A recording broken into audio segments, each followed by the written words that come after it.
Ka bang barurong, ma'am? You do not know me from Adam.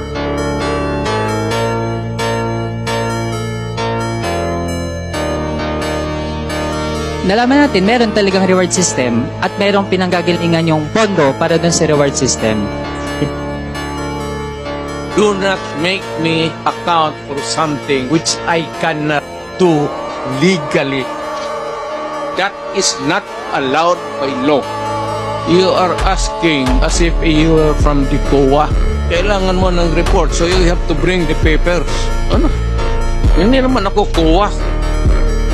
Ako po kasi nagtatanong dahil ako po ay pinapapatay ni dating Pangulong Duterte. Kung pinapatay kita, bakit buhay ka pa ngayon? Successful po ba ang war on drugs ninyo? Successful, ma'am. Na-minimize yung drugs. You cannot entirely eradicate drugs because pang hanap buhay yan eh. Mr. President, you are surrounded by, I believe, 4 lawyers. Hindi ko na kailangan, ma'am. Because you are a lawyer yourself. I can take of myself. I can take care of myself. Magtanong na kayo na magtanong. Ano? Pag sinabi kong campaign against drug, you do it as a police officer. Nag-aral ka naman ng 2 years basic, sinunod mo lahat, you should follow. That if you go out of the way, I cannot answer for you. Where do you draw the line of your responsibility in this war on drugs? Because guilt is personal. Yes, very personal. You're a lawyer? Yes, Mr. President.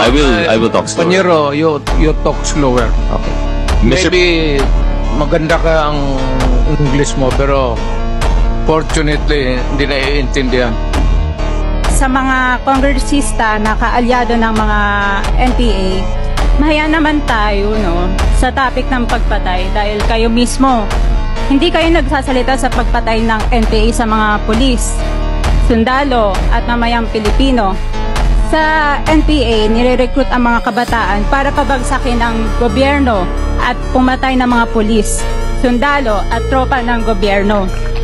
Salamat, Mr. Chair. Bawal po pumalakpak dito. Kung gusto niyo pumalakpak, doon kayo sa labas. Maaari ba?